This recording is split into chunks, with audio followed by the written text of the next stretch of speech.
try your best but you don't succeed, when you get what you want but not what you need,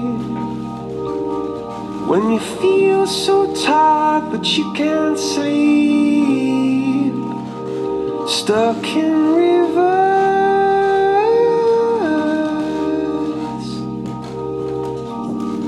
and the tears come streaming down your face, when you lose something you can't replace, when you love someone but it goes to waste, could it be worse?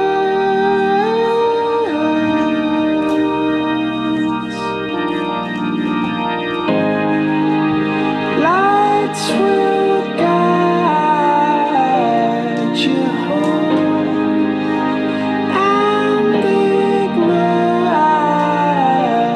your bones, and I will try to fix you.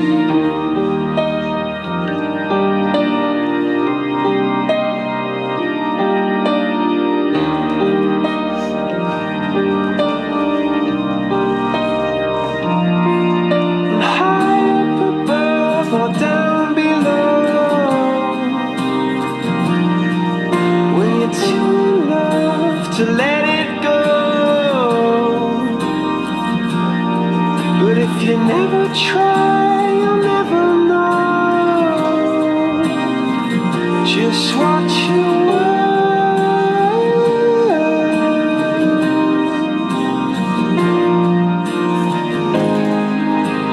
Lights will guide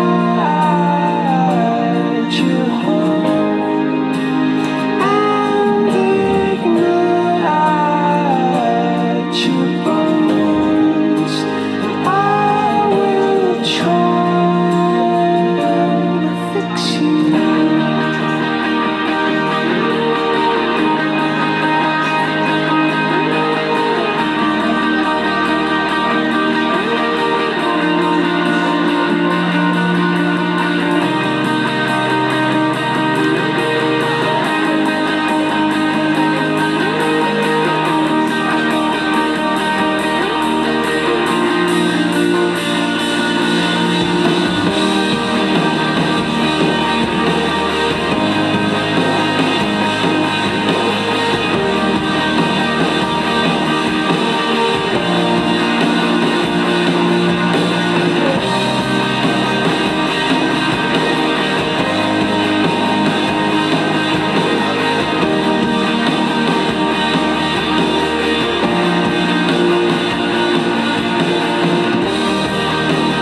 Tears stream down your face when you lose something you cannot replace.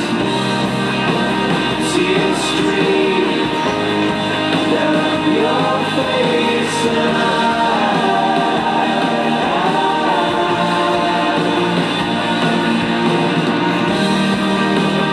tears stream down your face.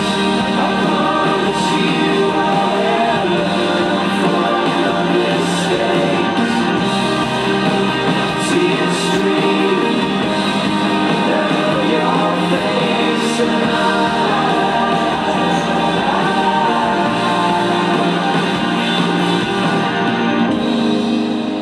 lights will guide you home and ignite your bones, and I will try to fix you. Hello everyone, my name is Judith Cuff and I'm your civil celebrant today. On behalf of Dan's beautiful family, we welcome you all here to recall the life of a very special man, Dan White. I don't know about you, but I can certainly feel a lot of love in this room today. I would also like to welcome those who might be joining us via webcam from both near and far, and to thank those who have travelled abroad, including Dan's good friend Wally, home from Dubai, and his nephew Jake, home from Canada. Looking at the sea of faces before me, I know every single emotion imaginable must be at play. Love, sorrow, bewilderment, and utter confusion. Something else surely present is awkwardness, not knowing what to say or how to act. And if I didn't know better, I could almost be describing a teen disco, and how I wish I was. Today, I stand here not only as your celebrant, but as a sister who also lost a brother, a daughter whose mum lost a son, and as a friend whose heart goes out to every single one of you. But most of all, to Dan's family. His parents, Joy and Peter, his brother Johnny and sister Kerry, his nieces Pia and Freya, nephews Jake and Nick, and sister-in-law Wenda. Dan will be sadly missed by Peter's wife Bernie, his colleagues, extended family, and this enormous circle of cherished friends. We are going to begin with a poem by his sister-in-law, the lovely Wenda. Thank you, Wenda.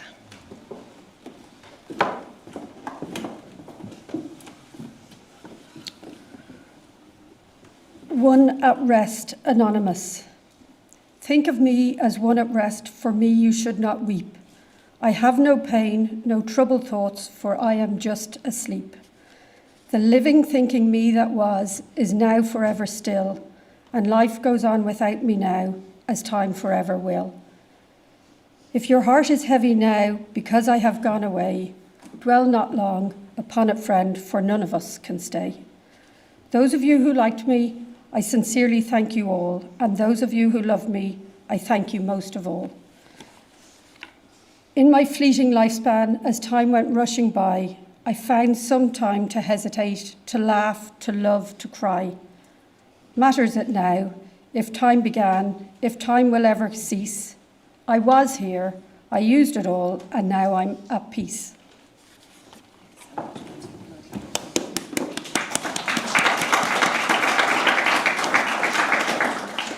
Thank you, Wenda. Where to even begin? When I got the call last week to say that Dan had died suddenly, my heart sank, as I'm sure your heart sank too.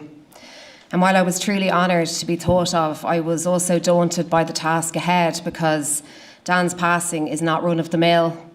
It is tragic and shocking and far before its time. My mind was instantly put at rest when I went to meet with Joy, Peter, Johnny, Kerry and Wenda, because this is a gorgeous, loving family who even at their lowest welcomed me with open arms, warmth and honesty. I knew then that today was very much going to be a team effort, a chance to give Dan the heartfelt send-off he deserves, to acknowledge everything he achieved, everything he gave to all of your lives, as well as a sense of the struggles he faced. More than anything, I know not one of you here wants to say goodbye to Dan, and there is nothing we would like to do more than return to the moment when life split into before and after, when everything was how it was supposed to be, with Dan off cycling the hills or dropping by Joy's afterwards to let her know he was home safe and sound. But life has changed now, and finding a way back to before simply isn't an option. We are where we are, and I know it hurts. But something I am beyond certain of is that Dan's intention was not to cause any of you pain or hurt. I know this because of how he lived his life, giving everything he could to make others' journeys a little easier. All while he bravely bore the often invisible battle with his mental health since childhood. Something else I am sure of is that Dan is loved. All you have to do is look around to know that. And if there is anything you should never doubt, it is that fact, which is exactly why today is so very hard. While we are here to focus on Dan's life, all the amazingly good parts, and there are many, his family have also chosen to be open about his illness, to make sure that we not only learn about Dan's life, but we leave here armed with a lesson. I believe it would please Dan no end to know that his legacy might save a life, or indeed give someone else the strength to ask for help. Because remaining private about Dan's struggles helps no one. His life and how he chose to end it should not be the elephant in the room. And on that note, we'd like to mention the elephant in the room social movement. You may have seen the image on the screens earlier, who endeavour to spark honest conversations about mental health in everyday life, starting right now. Dan's life was a reality, a reminder that mental illness is as normal as physical illness. We are proud of how he lived, who he loved and all he faced, and yet how we wish he was still here. Today won't be easy, so before we begin, let's quickly rid the room of any awkwardness and forget about trying to find the right words, because words mean very little. Instead, I'm going to ask you all to turn to the person next to you, give them a little squeeze, hold their hand, pass them a tissue, give them a smile of encouragement, hug them as tight as you possibly can. Because we are here today to say goodbye with informality. Oh my God, I didn't know you'd actually all do it, so I'm so touched. Normally I have to get down and push you all together. Oh God, that's lovely, guys. We are here to recall the best of times with a very large dollop of healthy slagging thrown in for good measure, and you are allowed to laugh today. Laugh as loud as you can. So now you are all clear on your role. My role is to sum up a life. No pressure. Not the easiest task in the world, and certainly not when it comes to someone like Dan. And despite me just saying that words mean very little, I'm now going to hurl them at you, because Dan White was one of the good ones. Exuding warmth and love, he was kind, charming, empathetic, a wonderful listener, a force of nature. Dan was also complex but enormous fun, with his ridiculously dark sense of humour, wildly inappropriate. All you had to do was look at him and it would set you off laughing, or in Kerry's case, into a fit of snorting. I believe it's a family trait. Like the time at Pia's christening, look at her down there, where Dan and Kerry got a fit of giggles and simply couldn't stop. Dan was also artistic, a talented musician. He loved to play the guitar that he'd swiped from Peter many years ago and never bothered to return. He was also a fantastic photographer, behind the lens, taking photos that once won him Photographer of the Year with the IADT, to see his photos displayed at Heathrow Airport, no less. And in front of the lens, Dan was no stranger to busting out a good blue steel, to capture his youthful face, often in a rather tight t-shirt, and even once in a very fetching sequins bomber jacket. As a fan of taking care of himself, he was pristinely turned out. He loved his clothes and his shoes, never a hair out of place. Which brings me nicely to what I've been only dying to say since I started talking, and I think Dan might have appreciated.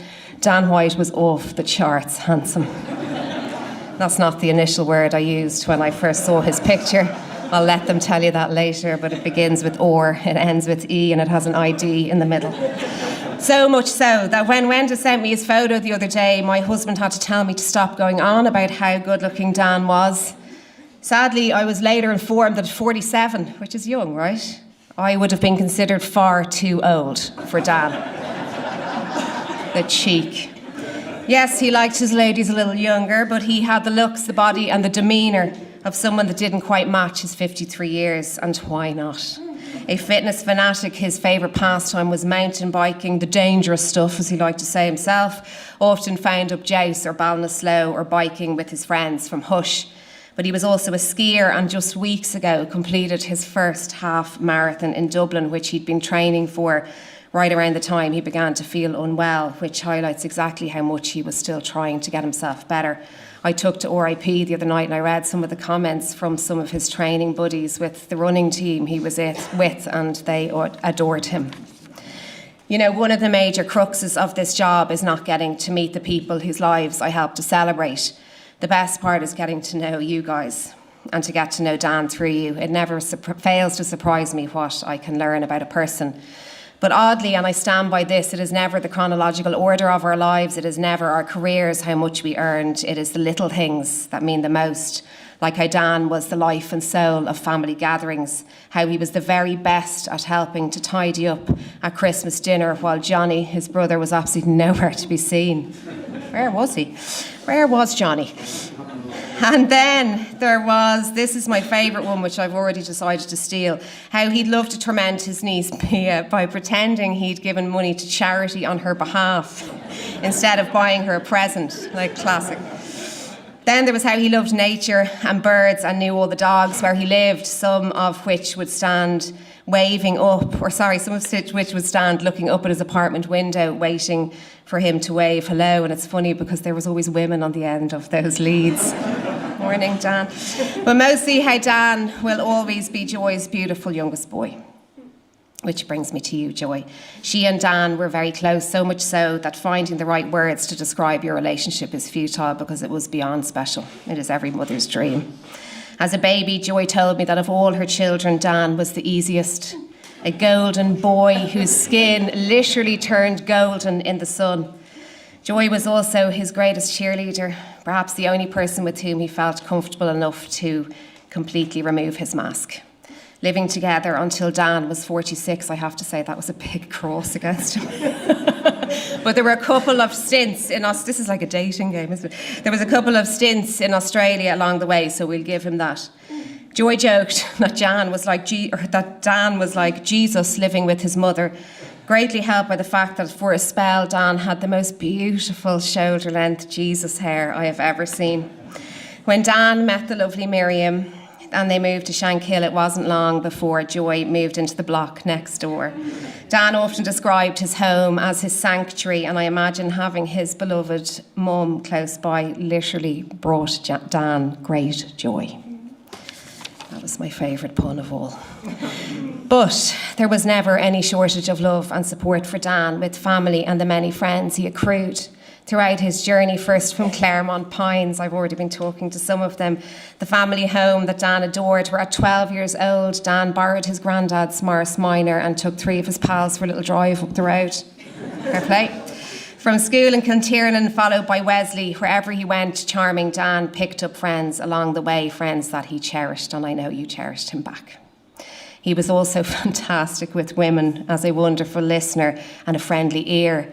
And there's another lesson to all the lads here. Just listen, will you? Just listen.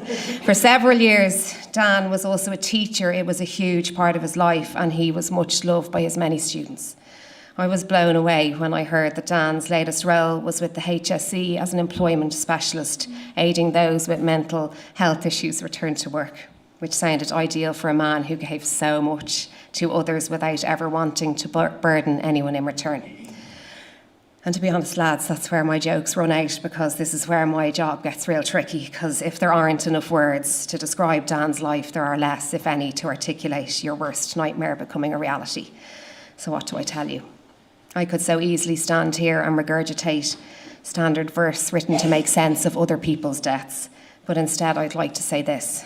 When it comes to loss, any loss, but especially Dan's, it raises questions to which you will never ever find the answers, along with countless what-ifs. As much as I wish I had those answers for you, I don't. No one does. But I do know that you all did your very best for Dan, especially you, Joy. You really did.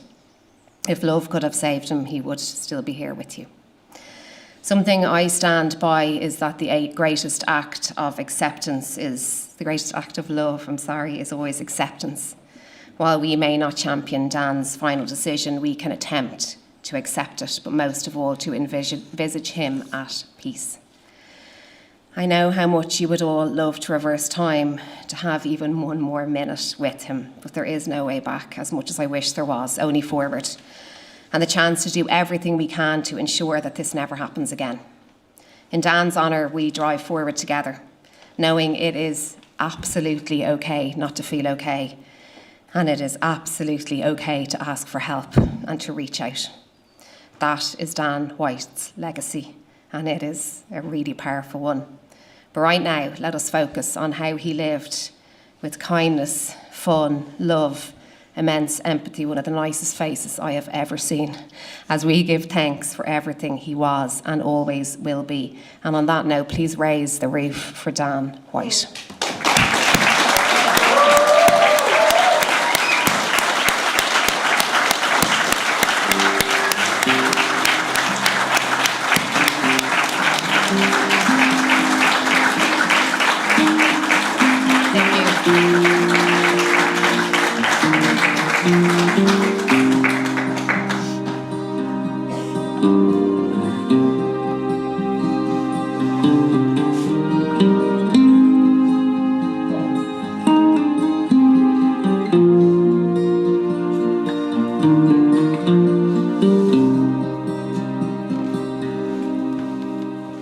True, you ride the finest horse I've ever seen, standing 16, 1 or 2, with eyes wild and green. You ride the horse so well, hands light to the touch. I could never go with you no matter how I wanted to. Ride on, see you. I could never go with you no matter how I wanted to. Ride on, see you. I could never go with you no matter how I wanted to. When you're riding to the night without a trace behind, run your claw along my gut one last time. I turn to face an empty space where you used to lie, and look for the spark that lights the night through the teardrop in my eye. Ride on, see you. I could never go with you no matter how I wanted to. Ride on, see you. I could never go with you no matter how I wanted to.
Thank you so much, everyone.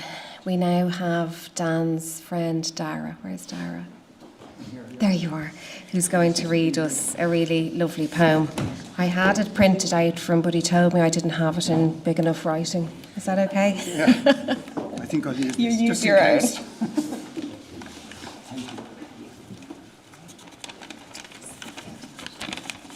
Oh yeah. Just test that there. Okay, everyone here? Yeah. Thanks, Judith. So yeah, this is it's called Too Much Pain by Donna Ashworth. You were just in too much pain to keep on living. And I'm sorry that I didn't see that now. I think your soul was just too bruised to keep on giving. And you had to take the pain away somehow. If I'd called you just once more, could I have saved you? Would my need to have you here be enough? Or could I have uttered some wise words to help you push through? Oh, how I'll miss my wondrous diamond in the rough. You were wrong to think the world is best without you. How could that be when you were just so full of light? I know your demons made you think life didn't want you, that you'd be better off surrendering to the night. You were just in too much pain to keep on breaking. I'm sorry that I didn't have the glue. You smiled so wide, no one could ever see you faking. You had a way of glowing bright that seemed so true. So may you sleep now, love, the best you've ever slumbered. For you deserve to feel the peace that you've never had. You fought so hard, but in the end, you were outnumbered.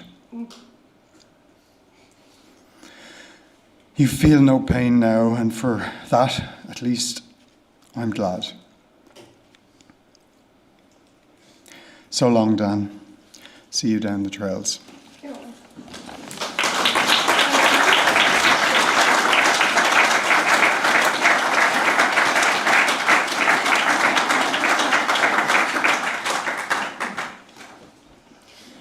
Thank you so much, Dara, for those amazingly poignant and just beautiful words, and so read with so heartfelt. Well done. It was beautiful.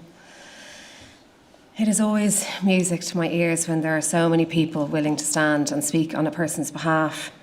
It is also testament to how incredibly loved they were. We're going to go with ladies first today, as I invite Dan's lovely sister Kerry to read us a beautiful piece that she wrote herself for Dan. It's here for you. Okay, thank you.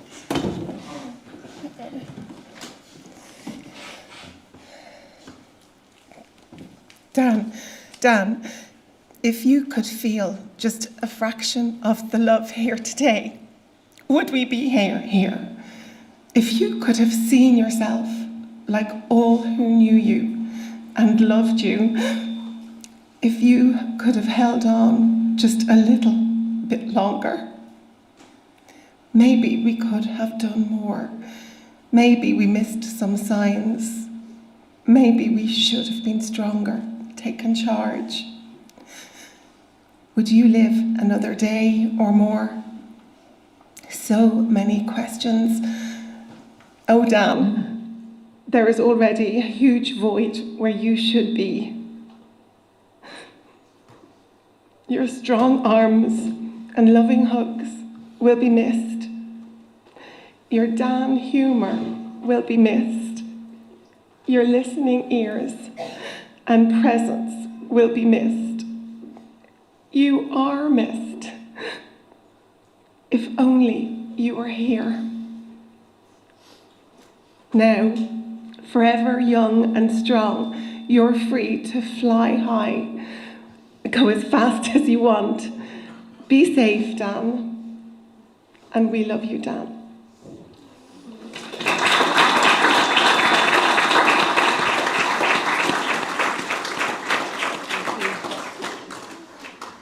Thank you so much, Kerry. Absolutely gorgeous words.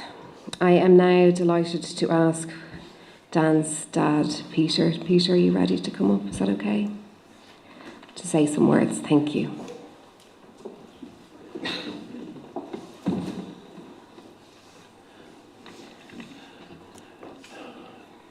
There's so many wonderful expressions of affection and sorrow coming out in waves. What I got written here really is so trite, and I offer you all an apology, but it's what I've written. And I suppose I must thank everybody for coming together to celebrate Dan's life, an outpouring of love and condolence from so many people. It's a wonderful source of solace for us, Dan's bereft family, and we really are totally bereft. What remains for us all are memories of Dan's life, a life full of adventure and travel and love. Dan was much loved by us, his family, and a really wide circle of friends, many of whom come today to say their goodbyes, and many of whom I remember from the old Carrick Mines and Carrick Mines days. Some I don't even recognize because it's years since we've met. But thank you so much for being here. I know it's been said before, but Dan was an avid mountain biker and a runner. He'd recently run his first half marathon. I didn't share any of those athletic activities with him, but we had much in common. We played a lot of backgammon, usually at a pub, accompanied with a pint or two. We played tennis back in the Carrickmines days. He usually beat me. And Dan, he was a prize-winning photographer. I'm sure you all know that. It's wonderful work displayed in places like Heathrow Airport. And he just might have inherited the camera bug from me, although I didn't win any prizes, I can tell you. He loved music too, and he played guitar, and he did nick my guitar. Kerry's been stealing my lines here, I think. And I just might at this stage be able to get my guitar back. So no parent expects to face the loss of one of their children. Daniel was a very special and caring and loving son. He was always available no matter what was needed, especially for Joy, his mum, for whom I feel an unspeakable amount of sorrow, as for myself. So Dan, your journey was steep and your time was too short, but you climbed with a brave heart. Sleep well, our beautiful mountain boy.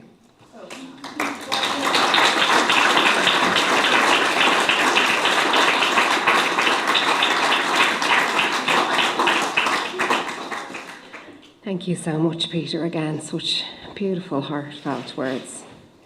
And our final speaker in this section is Dan's oldest pal, is it? Old as in the length of time he's known him, rather than age. Well, I don't know, actually, he can confirm. So, Darren, you're very welcome. Thank you.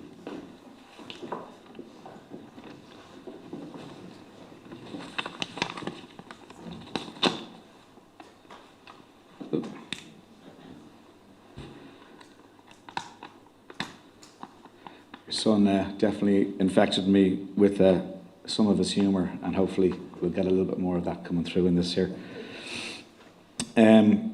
Dan, your family, Joy, Peter, Johnny, Kerry, Wenda, Jake, Nick, Pia, Freya, and also your very special granda, your mum's dad. Your friends and everyone who formed part of your tribe. My name is Darren. Dan shortened it like he did lots of people's names. He made up nicknames for everybody. He shortened mine to D. I've known Dan since I was 2. Back when we rode similar trikes and played in the dirt of the building site that eventually became our estate, a very special place to many of us, especially to Dan. So I share a few of the ways Dan White, who is a true original, touched and gathered so many friends in his 53 years with us. And to make sure this isn't just my lens, and to tribute Dan's many close friends, this is a tapestry of contributions I'm fortunate to have received. I've also been careful to change many of the names to protect their innocence. Before we get into the fullness of Dan's life, a few people have already covered this, but I think his just to honour, what whilst Dan had many grooves in his life, he did achieve quite a lot academically. Born in 1st of May 73, so older than me. He just got that in there. He attended Kilturnan National School, as we've learned, which was at the top of the Glenamuck Road. It's very much a changed space now. It was a lot of farmland in those days. He is of the Jewish faith, and he learned Hebrew, but not for the money. I don't know if Peter has any of his Brits of money left, but it seemed to last for a long time. He later attended Wesley, as we know, with his beautiful sister Kerry, and equally as handsome brother Johnny, who decided to change to Wesley from Santard just to get access to better teaching staff. Dan held an honours degree in Trinity in Economics and Social Studies. He is an award-winning professional photographer, as we all know. He taught English as a foreign language pre the Tinder days and had the practical skills of a career psychologist.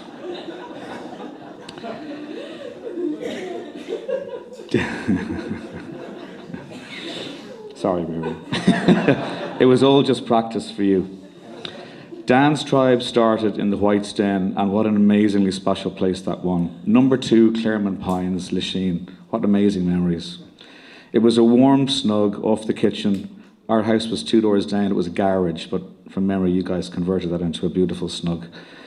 And it was off the kitchen, plenty of seating, a TV, a VCR. I think it had one of those long cord remote controls, and an Atari.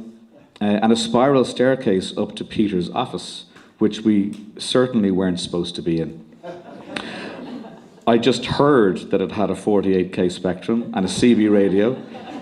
And apparently Dan told me one time, yeah, my dad, he was talking to Colt Seavers there from the Fall Guy the other day. It came up all sorts of things. And they later put in a stove, because Dan absolutely loved the fire. It was a real sense of warmth for him. Joy, you made that house a home for us all. Your door was always open, the kettle on, welcoming Dan and his many friends into your home, like your own. That's where our youth got entangled together with Johnny and Kerry and their amazing group of friends. Dan was the gateway. Where Dan went, we followed, and Dan the man revelled in being the leader of the pack. The tribe extended around the Carrick Mines area, the tennis club, and new friendships through different schools and community connections. In Dan's wild days, he was full on. When Dan got cowboy boots, an earring, roller skates, went to the Top Hat or British Bay, we did too. He had a constant glint in his eye of devilment, happy to get into trouble and even happier to drag us into the mix. A ladies' man too, Rory nodded to Casanova. Seduction is the reflex of the soul. Dan certainly had great reflexes.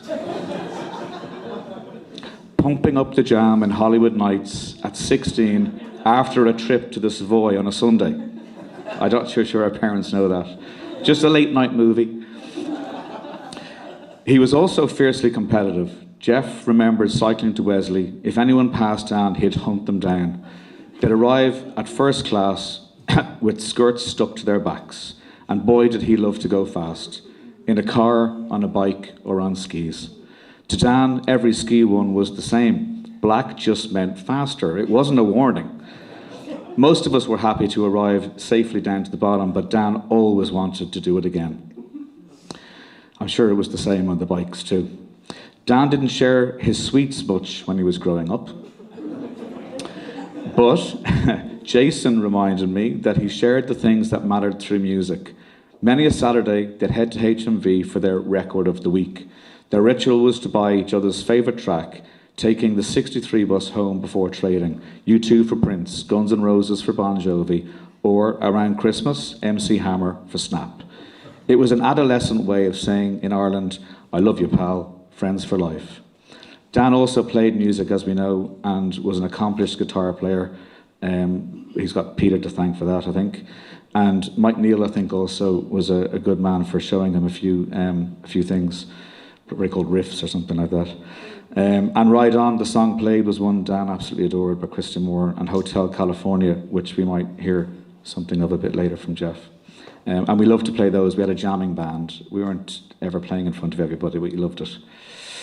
Dan was meticulous early on. He got more meticulous as he got older, and fussier and more particular in his own way. But his bedroom was always tidy. He had a weight bench in his room to keep the body in shape, a roof garden for the perfect suntan. His hair changed phases, but it was always neat.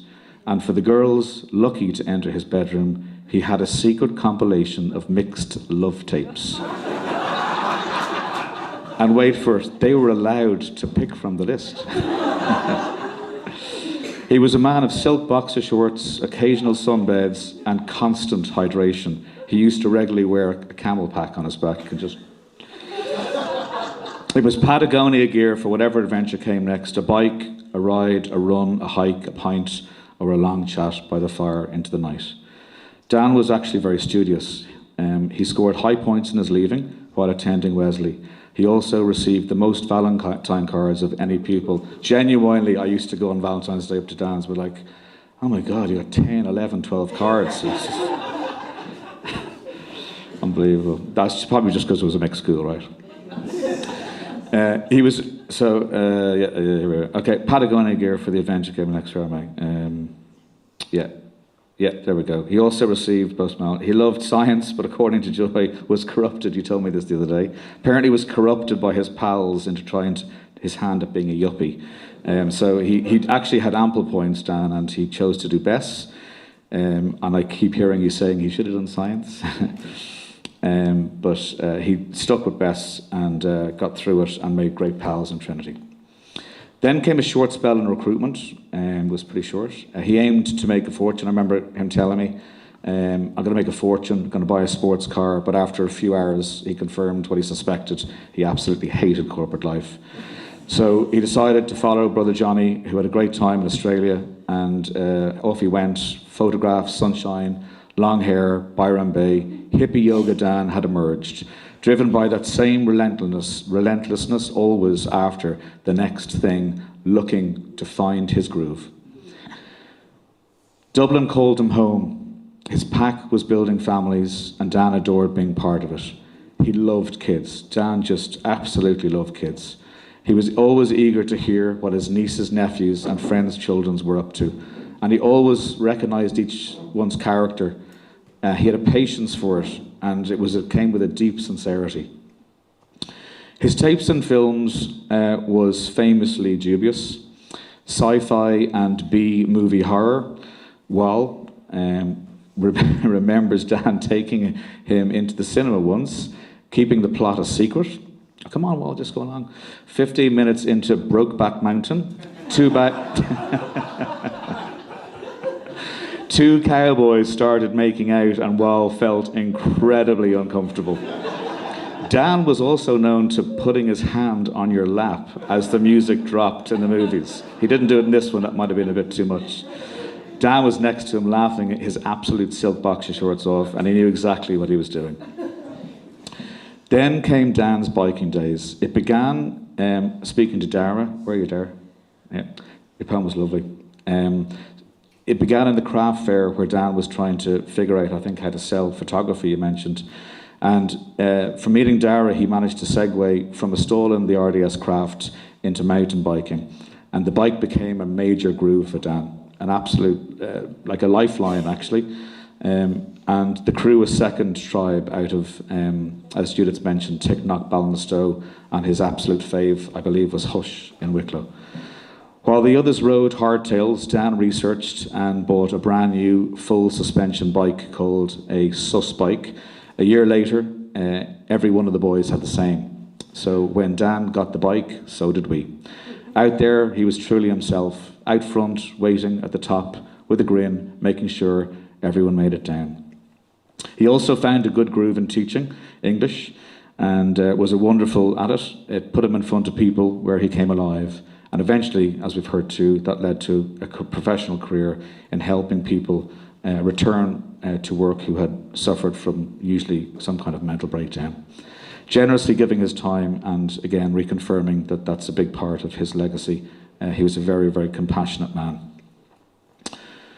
He loved time away with his pals. Derm remembers him at first light in a very tight pair of technical shorts. Those who know Dan well will know he always described his clothes as technical tops. Doing yoga outside Andy Quinn's caravan in Tara Cove, which he absolutely loved going to. His eyes closed by the sea, to the sea, Dan was right back in Byron Bay. Yet, Nicky Key reminded me the other day of his 30th birthday when he had the room in stitches doing nothing other than lighting his farts. Yoga Dan one morning, lighting his farts the next. He was quite special. I hope you don't mind me saying that, guys. Yeah. And then there's the laughter. Miriam, he loved you deeply and remembers a day in London with pals sitting on a bench when Dan blew on a leaf to make some ridiculous whistling noise, apparently, and you were all in bits, laughing like fireworks going off, helpless, contagious. Despite all these amazing times that he enjoyed, we all know he loved, Dan was a beautiful yet heartbreaking paradox, living in duality with two distinct, very powerful forces. Dara notes, and it came through in your poem, Dara, how openly Dan spoke about his mental health struggles, refusing to lower his voice or accept the stigma of it. His pain was a shadow, his family, pals, and outdoors, and the things he loved were his light. That he stayed and turned towards that light for so many decades takes the courage most will never be asked to find. It's hard to reconcile, and perhaps we're not supposed to. All the memories of Dan are deep, meaningful, full of many adventures, some small, many big, and some enormous. His impermanence came too early. For us, at least, we know that for certain. Jennifer Wellwood's poem, To Kinney Speaks, looks at impermanence dead in the eye. There's a couple of verses here from it, or one verse. Look, everything that can be lost will be lost. Let's grieve our losses fully, like ripe human beings, but please, let's not be shocked by them. Impermanence is life's only promise to us.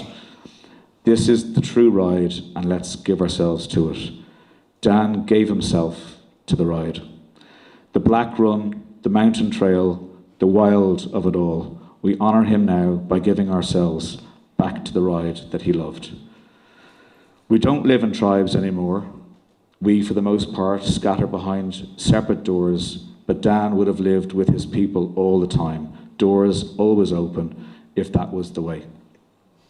So keep him with you that way, the open door, a place at the fire, on the trail, on the run. When you see an opportunity for that quirky, dark piece of humour, hold it back. Don't hold it back.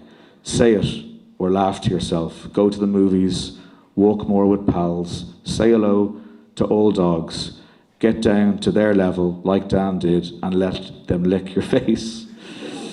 Cycle and turn your volume up. We know you're at peace, Dan.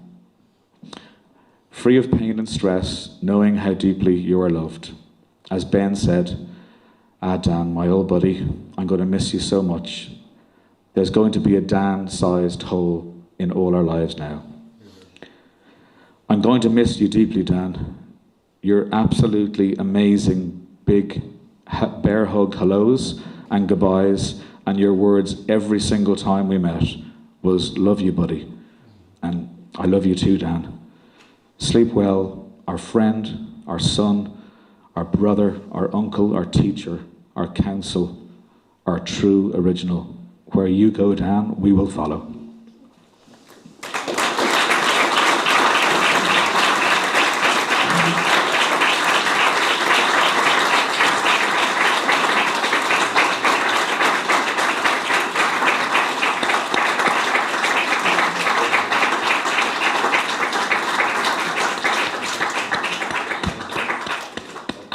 He had us all laughing and then he socked it to us and made us all cry.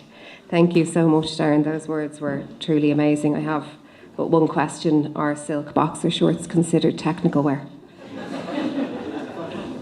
I think so. Our reflection today is called Without Hope. It's another Donna Ashworth. I like your style. You picked the same as me. And it's words I truly have lived by since loss came into my own life. Without hope, grief will surely steal your life. Without believing you will see them again, that they still exist around you in energy, that their love is fueling yours, grief will make a wasteland of your world. Do not let something born out of such beauty and such joy become your downfall. It was supposed to be the purpose, the fire in your belly, the reason you go on. Hope is the space between having them here and knowing they are still with you. It is an invisible blanket, but it will warm you at night. So let it warm you, my friends. Let the love and the hope warm you. 9 times out of 10, after meeting families I work with, someone asks me how I came to do this really quite weird job of celebrating people's lives at a time when people say I work in doom and gloom.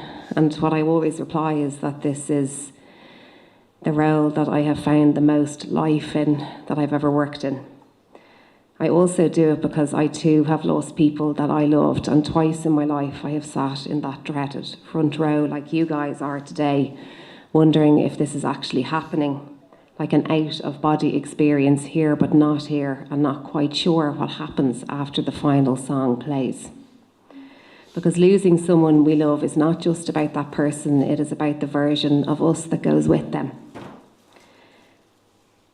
Dan's journey is the end of his, but only the beginning of yours. And I don't say that to frighten you, I say it in the spirit of speaking out, that you know that you are never alone, and there is always someone that you can speak to on those days when it is very, very hard. And it will be at some times. At the start of my own grief journey, I suppose a little like Dan, I sort of hurdled myself, flew myself at things. I wanted to know everything I could about loss, and if it is possible or not to live on when the worst thing happens in your life. So I thought I would share with you just 1 or 2 of the things that I learned on my own journey. How grief is like a stone in your shoe. It is always there, but with the right socks and the right support, you can learn to live with it. That said, that little stone will still stop you in your tracks out of the blue. It'll creep up on you, but somehow you learn to gradually keep hobbling. And most of all, you do that for Dan. But most of all, I learned that there is sadly no way around loss. You can't hide from it, you can't bypass it, you just have to go through it. And it's hard, but it is possible. I suppose the one thing that I stand by is that I decided to let it change me, and to change me for the better. And I urge you all to do exactly the same thing. Exactly like Darren said, we shout louder, we love harder, we ride faster, we do everything we can to honour his life. And also, let it open you up to what absolutely doesn't matter in this world. Let it make you so focused on all the right things. And the greatest thing of all that I learned is that having a good day is not a betrayal. I know sometimes at the beginning of a grief journey you can feel guilt for living on or guilt for laughing, but burst out laughing even more, because laughing is not disrespect. It is exactly what Dan would want for you all. If the purpose of our lives is to live as much as we can, love as much as we can, and learn as much as we can, well then some people achieve that faster than most. So much so that perhaps Dan's job here was complete. I ask you now to think of him as we reflect on everything his life and his loss has taught you. And at this moment we think also of his beloved Granda. I believe he loved him very much. And all those who have gone before him as they prepare to take his hand to guide him home. And while we do, I'm going to ask Jeff, is Jeff down there? Jeff is going to come up and play us a really lovely song, and I think he'd like if we could all sing along, if we know the words. I think we all know the words to this, or at least some of them. Thank you so much.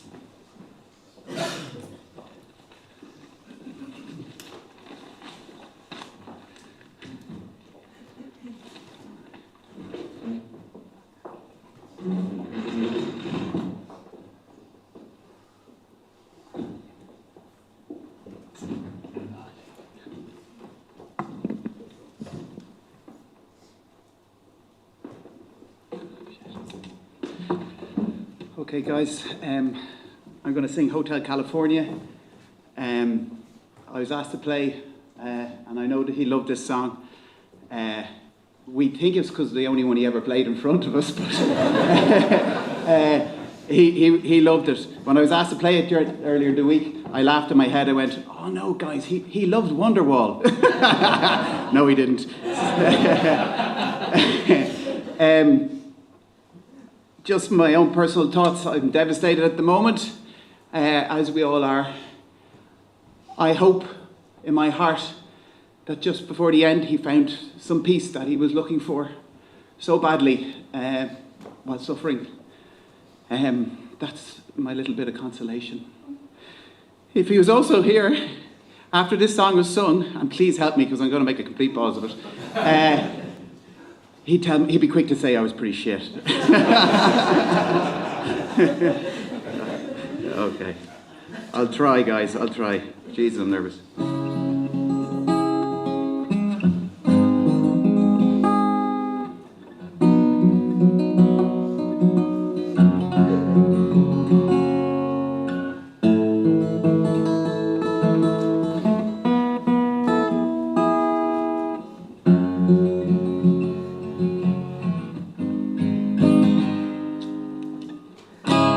Dark desert highway, cool wind in my hair, warm smell of colitas rising up through the air.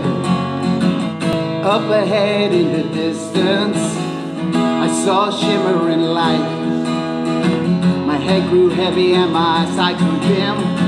I had to stop for the night. There she stood in the doorway. I heard the mission bells, and I was thinking to myself, this could be heaven, or this could be hell. Then she lit up a candle and showed me the way. There was voices down the corridor. I think I heard them say, welcome to the Hotel California. Such a lovely place, such a lovely place, such a lovely place. There's plenty of room at the Hotel California. Any time of year, you can find her here. Her mind is Tiffany twisted. Sorry. Okay, I'll start that one again. Her mind is Tiffany twisted. She's got a Mercedes Benz. She's got a lot of pretty, pretty boys that she called friends. How they danced in the courtyard, sweet summer sweat. Some dance to remember, some dance to forget. Then I called up the captain. I said, please bring me my wine. He said, we haven't had that spirit here since 1969. And still those voices are calling from far away. They wake you up in the middle of the night just to hear them say, welcome to the Hotel California. Such a lovely place, such a lovely place, such a lovely place. We're living it up at the Hotel California. Such a nice surprise. Hear my alibis. Sorry. Last verse. Mirrors on the ceiling, pink champagne on ice, she said. We are all just prisoners here of our own device. In the master's chambers, they gathered for a feast. They stabbed her with their steely knives, but they just can't kill the peace. Last thing I remember, I was running for the door. I was trying to make my way back to the place I was before. Relax, said the night man, we are here to receive. You can check out any time you like, but you can never leave.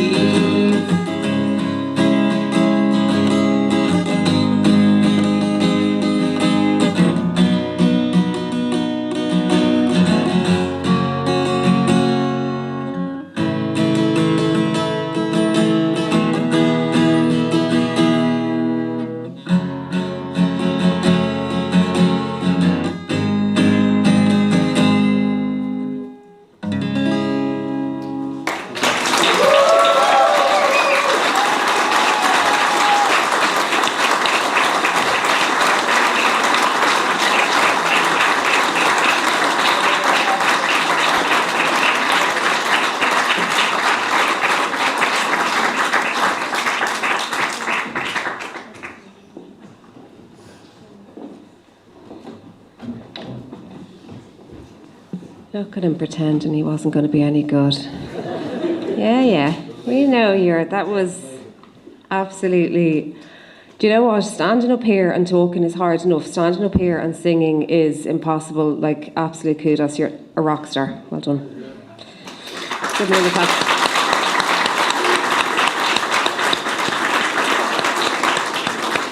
Everyone is to buy him a drink today. Do you hear me? Every single person here.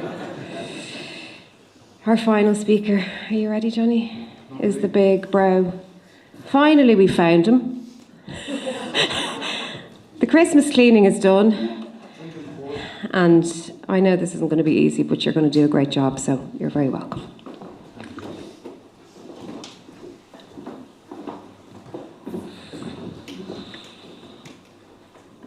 Wow, look at all you people, it's so amazing, so much love for it down in this room. Firstly, I'm going to do some thank yous.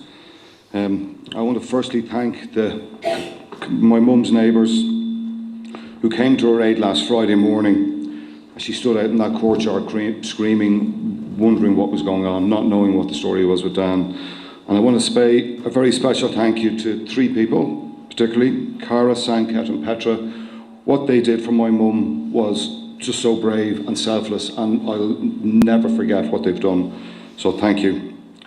To the guards and the first responders who were also so kind and professional to us all. To William Doyle and his wonderful team for taking such excellent care of Dan and for treating us all with such amazing respect. To Judith, what can I say? For beautiful words, you've done Dan really, really proud, and we're so proud for what you've done for him. It's been amazing.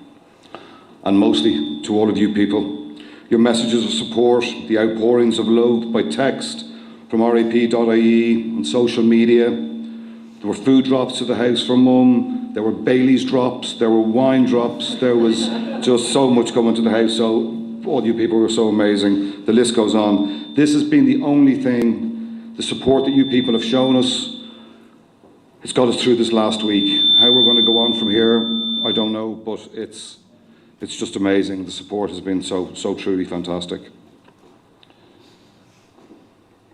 Last Friday morning, as my mum stood out in the courtyard between her and Dan's apartment, Mum didn't know what was going on, but we had our fears confirmed pretty quickly. Mum was being cradled by people she didn't know. They were showing her such love and kindness. We were all so confused.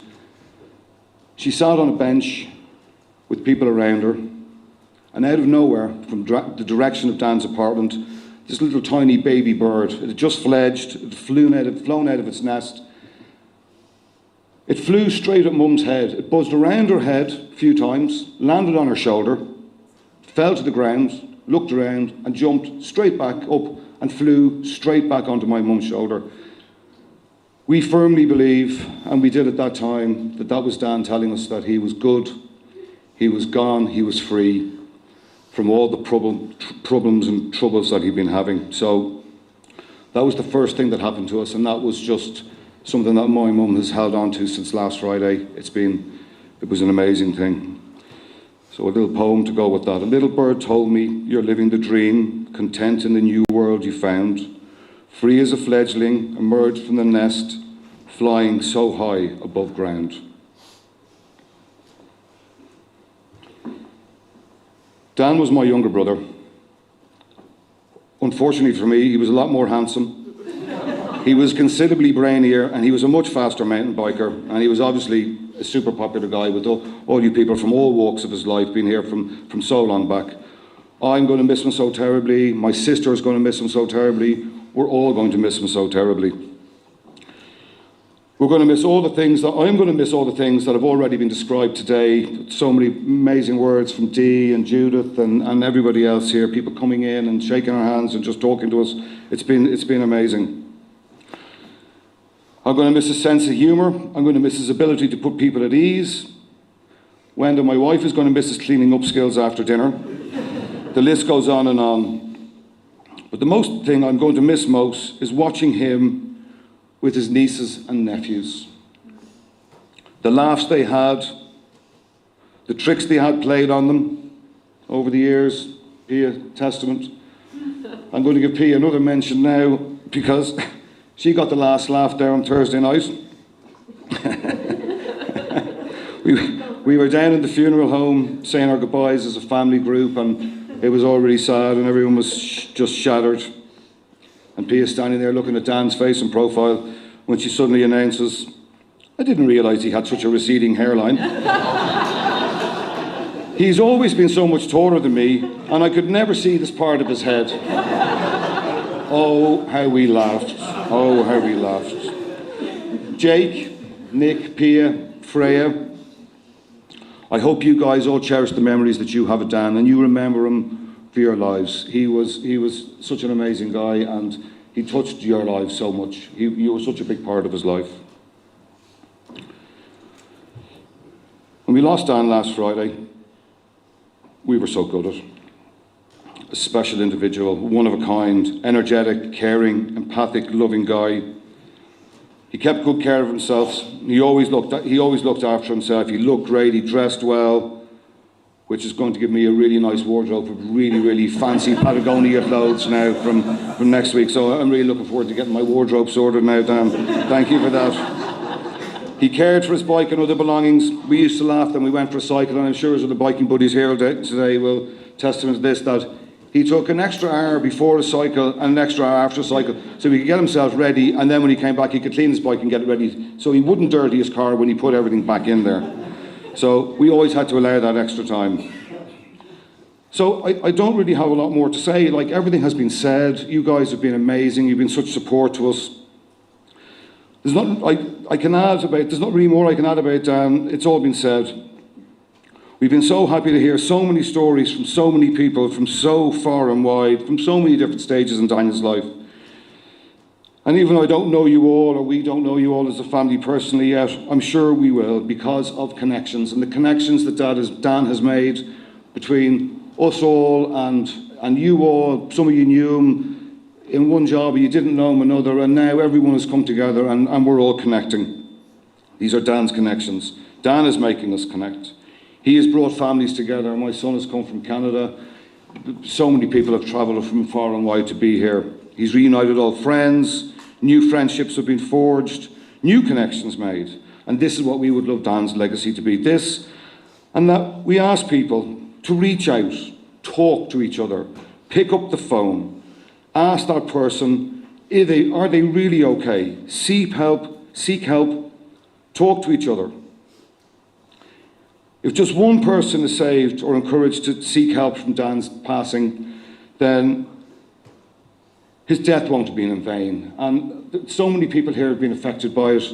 We just want to help as many people as we can now going forward. And this elephant in the room is an amazing thing for support, and it will guide you, and it will really help people down the road. So at this point I'm going to sign off. I want to thank you all for coming. To everybody for watching, who's watching online. Dan, we wish you could feel the love in the room here today. And there's nothing really more I can say, except please feel free to join us afterwards for some tea and coffee and some refreshments. And we look forward to hearing many more stories from you all. Thank you, everybody.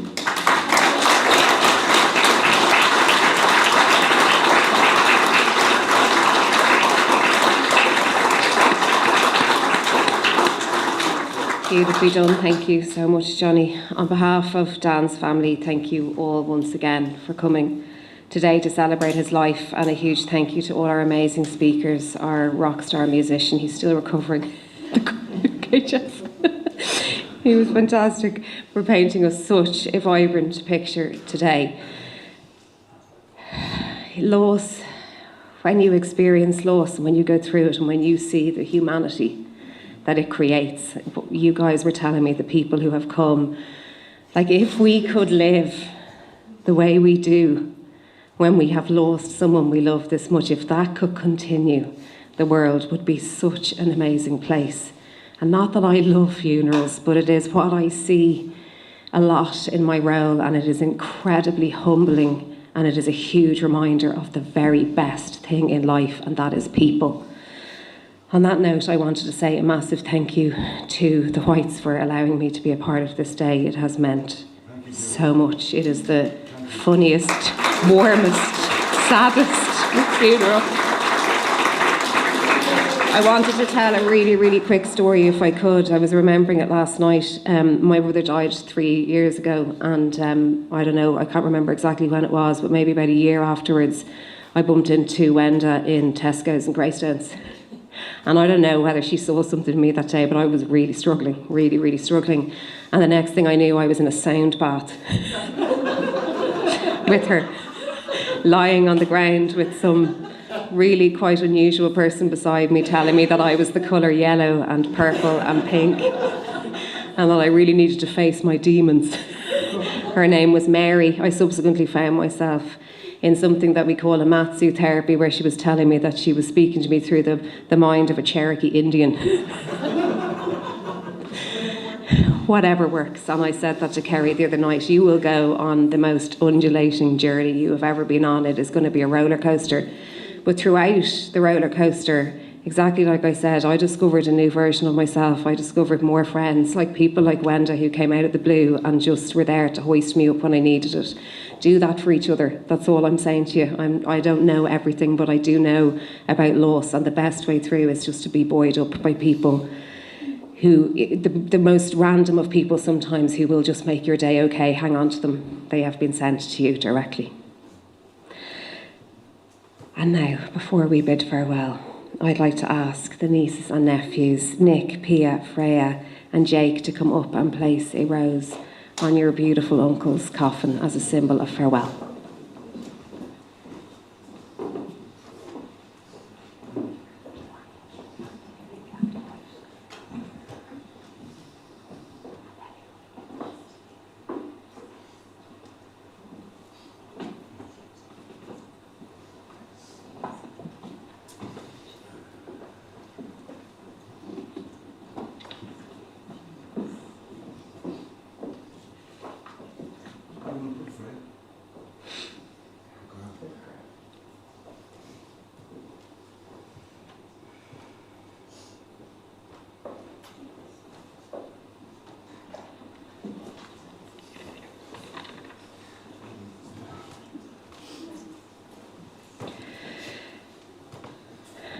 Thanks, guys. Job well done.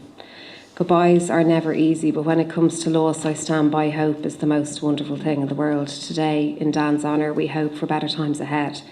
We hope for peace, love, health, happiness, and of one day being reunited with Dan, but not yet.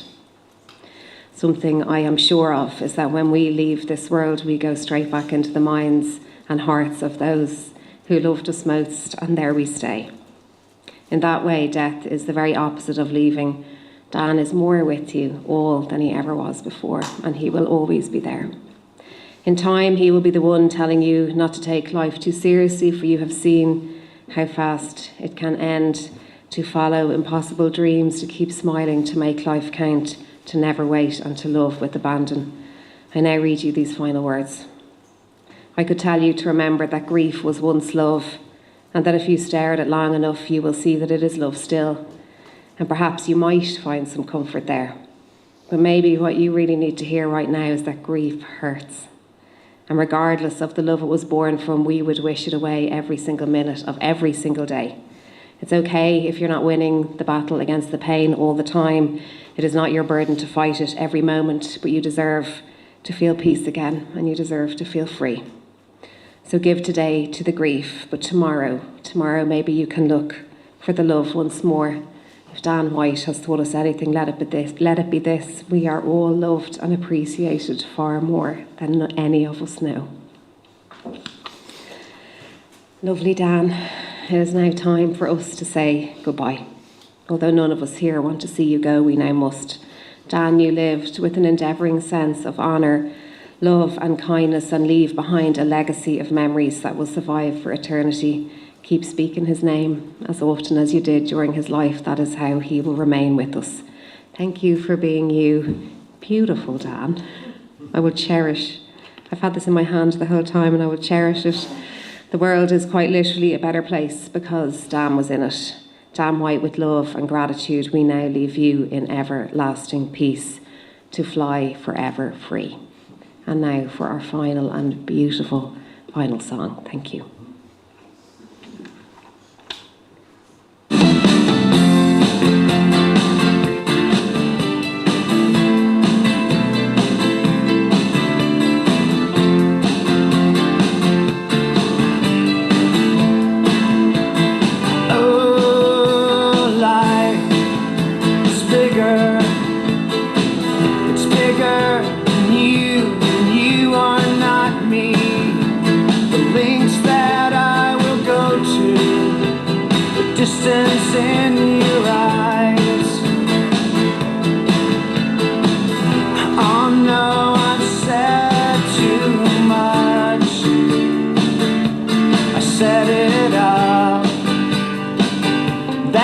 me in the corner.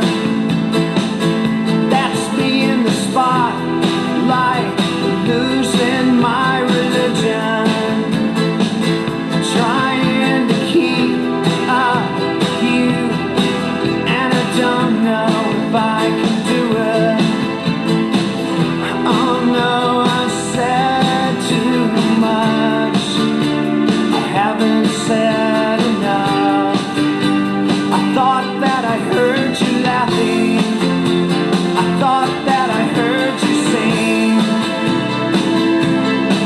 I think I thought I saw you try.